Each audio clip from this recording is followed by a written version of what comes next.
We're gonna get into the mid-back with the Pso-Rite. We're gonna use the Bolster. You can also use a foam roller, which is nice. This helps get your back off the ground. And then you can be able to place this all up and down your back, close to the spine, also to the outer part of your back. And it can feel really nice if you only have the Pso-Rite. The Pso-Back, the Pso-Neck, the Pso-Spine, those ones were designed more for the back area. So if you don't have one of those, definitely recommend getting one of those. If you can't for some reason, no problem. The Pso-Rite can be able to still get into that area. You just need some props to help you out.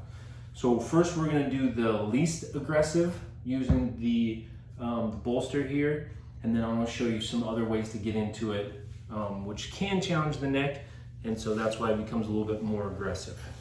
All right, so by using the Bolster, now I can be able to prop my shoulders up onto it and then just lift my hips up, which then gives me that space to then be able to move the Pso-Rite to then get into the middle part of my back.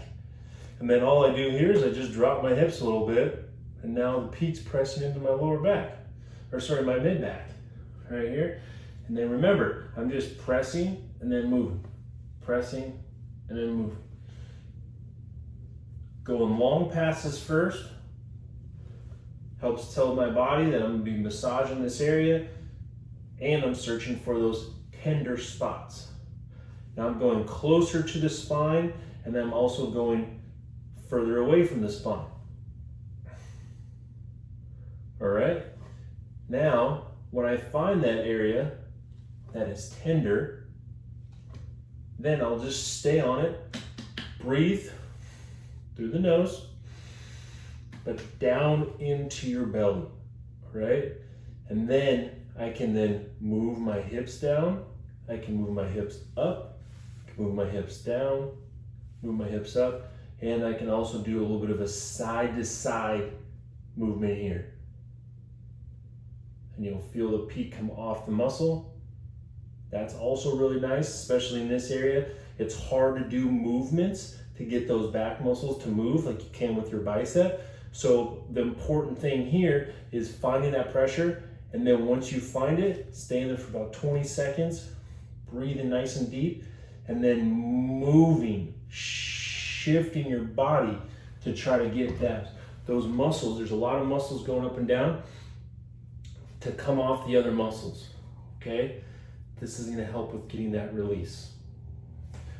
Now, if I don't have a Bolster, I can be able to still get into that area.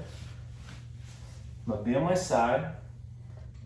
And then now I'm just gonna stay up here on my elbow, and then I'm just gonna place this peak here, and then I'm gonna lean over into it. Place the peak, lean over into it. Place the peak, lean over into it. All right? So I can still be able to get into the mid part of my back, but like I said, if you're having issues with your shoulder, if you're having issues with your neck, this might feel a little bit more aggressive.